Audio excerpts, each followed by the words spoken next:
రామాయణం, మహాభారతం, భగవద్గీత ఇవన్నీ ఉన్నాయి కదా. ఇవన్నీ ఓటు హక్కుని క్రియేట్ చేసిందా?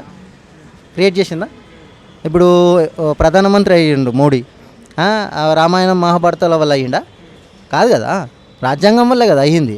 మరి రాజ్యాంగాన్ని గౌరవించాలి కదా, రాజ్యాంగాన్ని ఎక్కువ సర్టిఫికేట్ మన ఏంటంటే జనాలకు పంపించాలి కదా, జనాలకి ఎక్కువ స్ప్రెడ్ చేయాలి కదా, రాజ్యాంగం పరిపాలన గురించి చెప్పాలి కదా. మరి నేనేమంటున్నా, గ్రంథాలను నేను కించపరచట్లే, గ్రంథాలు సపరేట్, దీన్ని కలిపొద్దు అంటున్నా. ఇప్పుడు రామాయణం, మహాభారతాలు యుద్ధాలు జరిగినాయి అప్పట్లో. ఇప్పుడు మరి ఈ రాజ్యాంగం వచ్చిన తర్వాత యుద్ధాలు జరగట్లేదా?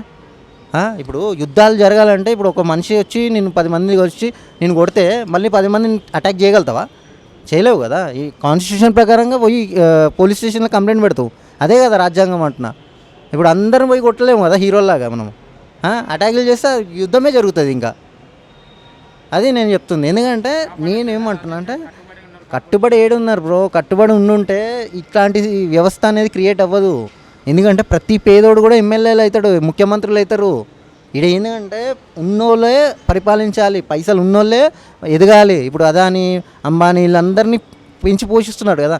మొన్న ఏంది, మోడీ, అమిత్ షా అండ్ నిర్మలా సీతారామన్ గారు ఉన్నారు. వీళ్ళు స్టాక్స్లో ఇన్వెస్ట్మెంట్ పెట్టమని చెప్పారు. స్టాక్స్లో ఇన్వెస్ట్మెంట్ పెట్టి మోడీ గవర్నమెంట్ వస్తే స్టాక్స్ హైలైట్ పెరుగుతాయి అని చెప్తే స్టాక్స్లో అందరు ఇన్వెస్ట్మెంట్ పెడితే అది డౌన్ అయింది. చాలామంది డౌన్ అవుతున్నాయని చెప్పి కొంతమంది స్టాక్స్ లాభం రాకపోయినా అమ్మేసుకున్నారు. మిగతా స్టాక్స్ అన్నీ పడిపోయినాయి. కొంతమంది లాస్ అయ్యారు 30 లక్షల కోట్లు తెలుసా. ఇదంతా జరిగింది ఎవరి వల్ల? మోడీ కూడా. అసలు స్టాక్స్ని ప్రమోట్ చేయడం ఏంది గవర్నమెంట్ అంత పెద్ద పొజిషన్లో ఉండి? అది అన్ని వీడియోస్ ఉన్నాయి, వీడియో ప్రూఫ్స్ ఉన్నాయి, అలా యూట్యూబ్లో దొరుకుతాయి ఎతికితే. ఈడ మెయిన్ థింగ్ ఏంటి, ఒక పొజిషన్. ఇప్పుడు నేను చెప్తున్నా బ్రో, జనాలకి ఏంటంటే ఓటు హక్కు కరెక్ట్గా యూజ్ చేసుకోవడం తెలియదు అంటున్నా. ఇప్పుడు జై శ్రీరామ్ అంటే రాముణ్ణి ఎక్కువగా మొక్కేటోళ్ళు జనాలు, రాముణ్ణి ఎక్కువ మొక్కేటోళ్ళు. జై శ్రీరామ్ అంటే జై శ్రీరామ్ ఓటేసేసిర్రు ఆడ. ఏంటంటే మెయిన్ థింగ్ ఏంటంటే మతం అనేది ఒక వాట్సాప్ గ్రూప్ క్రియేట్ చేసి దాంట్లో బ్రెయిన్ వాష్ చేసి, ఇప్పుడు ధ్రువరాట్ ఇలాంటి వాళ్ళు ఎంత వీడియోస్ చేసి పెట్టిర్రు. అసలు నిజం చెప్తున్నా, ఒకే ఒక్కడు అసలు మోడీ యూట్యూబ్ ఛానల్, అఫీషియల్ ఛానల్లో 24 మిలియన్ సబ్స్క్రైబర్స్ ఉన్నారు. ఒకే ఒక్కడు ధ్రువరాటి 21 మిలియన్ సబ్స్క్రైబర్స్ ఉన్నారు. అంటే ఒక దేశ ప్రధానికి ఉన్నంత ఫాలోయింగ్ ఒక కామన్ పీపుల్కి, ఒక యూట్యూబర్కి ఉంది. ఆ వీడియోస్ అందులో పెట్టి జనాలకి ఒక అంటే మేల్కొల్పేలా చేశాడు ఆయన.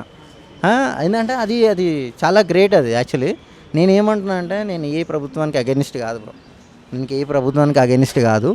నా ఫీలింగ్ ఏంటంటే, ప్రభుత్వం వచ్చింది ప్రజల కోసం వచ్చింది, ప్రజల కోసం సరైన న్యాయ పరిపాలన చేయాలి ఏ ప్రభుత్వమైనా సరే.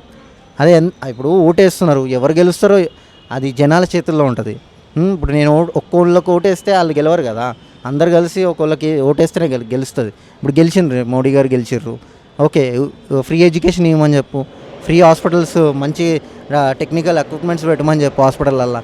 ఇప్పుడు పెద్ద పెద్ద హాస్పిటల్స్ ఉన్నాయి, హాస్పిటల్లో సరిగ్గా మన ఎక్విప్మెంట్స్ ఉండవు, దాంట్లో అంటే వసతులు ఉండవు. ఇప్పుడు ఎక్స్రే స్కానింగ్, సిటీ స్కానింగ్లు అవి ఇవి అంటారు కదా, ప్రైవేట్ దాంట్లోకి వెళ్ళి డబ్బులు ఖర్చు పెట్టుకొని చేయాల్సి వస్తుంది. ఇలాంటి పరిస్థితి వస్తుంది అన్నమాట.